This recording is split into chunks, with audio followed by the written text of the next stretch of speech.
So today we are going to have a look at this question paper, Restoration to 1798. Most of the students, they are still having this syllabus, and this is our second paper. Okay, so first of all, going through this model question paper, you have to go through your syllabus. What is your syllabus, or which is your university, without getting any confusion. So this is the second paper, Restoration to 1798. Attempt all the sections as per instructions. Again there will be 3 sections, section A, section B and section C. Attempt all the 5 questions means you will be given no option in the section A. You will be given only 5 questions, and out of 5 questions you have to answer to all the questions, and each question will carry 2 marks. Very short answer is required, not exceeding 75 words. The very first question is here. Discuss the sentimental comedy and the reaction against it. You have to discuss here sentimental comedy and what was its reaction at that time. What was the reaction of sentimental comedy? What is a picaresque novel? Discuss Mr. Hardcastle as a country gentleman. Next one is discuss the element of pathos in William Blake's The Chimney Sweeper. William Blake's The Chimney Sweeper. Next one is write a note on the character of Will Wimble. Now come to the section B. Attempt any 2 questions out of the following 3 questions. Each question carries 5 marks. Short answer is required. Pope stands in the same relation to 18th century England as Chaucer does to the 14th and Tennyson to the 19th. Pope stands in the same relation to 18th century England, okay, as Chaucer does to the 14th and Tennyson to the 19th.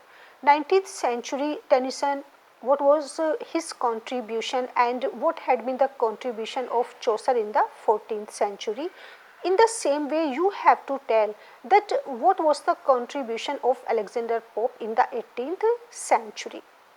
Pope, he was a neoclassicist, or he was a neoclassical poet, and 18th century is well known. It is known because of Alexander Pope. We can say also, what is the significance of the terms innocence and experience in the poetry of William Blake? Illustrate your answer. Okay, innocence and experience, the tiger and the lamb. Give a brief character sketch of Sir Roger de Coverley, illustrating from the essays you have read in Coverley papers. Here you have to write the character of Sir Roger de Coverley. Write a short note on social and political setting of Goldsmith. Is it justified to call Fielding a caricaturist? Fielding as a caricaturist.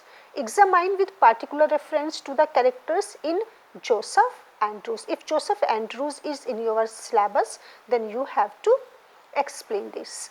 Bring out the mystical elements in William Blake's Songs of Innocence of Experience. Then section C, long type questions. Attempt any 3 questions out of the following 5 questions, and each question carries only 10 marks. Rape of the Lock of Alexander Pope is the finest example of a mock epic in English poetry. Do you agree? Rape of the Lock as a mock epic. In a simple way, first of all you will tell what is an epic, what is a mock epic. Then you have to write about Rape of the Lock because it is also a mock epic. Rape of the Lock is a strong satire on the contemporary English society. Rape of the Lock, it is a satire because it is a mock epic, but it is a satire on the aristocratic families, contemporary English society, especially high class people or aristocratic families. Examine Joseph Andrews as a comic epic poem in prose. Joseph Andrews of Henry Fielding, it is a comic epic poem in prose, though it was a novel. Write a note on Fielding's characterization of what he calls the ridiculous characters. Simply Fielding's characterization. 11th one is, she stoops to conquer is Goldsmith's reaction against sentimental comedy. She stoops to conquer as a sentimental comedy. Bring out the elements of romanticism in the poetry of William Blake, using for special reference his Songs of Innocence and Songs of Experience. Especially you have to mention the elements of romanticism in his poetry. Then the last one is, next one is 12th one, the 18th century is called the age of reason or the age of prose. Very important question. 18th century is always regarded as the age of reason and as well as the age of prose. So why is it so called, and has it anything to do with the birth and popularity of the periodical essay?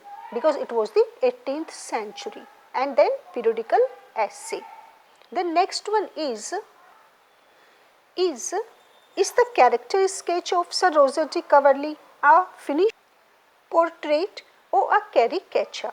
Is the character sketch of Sir Roger de Coverley. Okay. Again you are going to have the character of Sir Roger de Coverley, but now this time in long question. It is a finished portrait or it is a caricature. Give reasons for your own estimate. And the last one is here, Thomas Gray. Thomas Gray's works are generally romantic both in style and in spirit. Thomas Gray, he was a transitional poet, and we found both elements in his poetry, classical elements and romantic elements. So explain with reference to the elegy, the bard and the progress of poesy. The age of Pope, here again an option. The age of Pope is an age of prose, reason and good sense. Discuss and illustrate. The same question was also in the 12th question. The 18th century is called the age of reason or the age of prose. That was the 18th century, and here the language is changed. The age of Pope, because it was the 18th century, is an age of prose, reason and good sense. So Alexander Pope as a neoclassicist.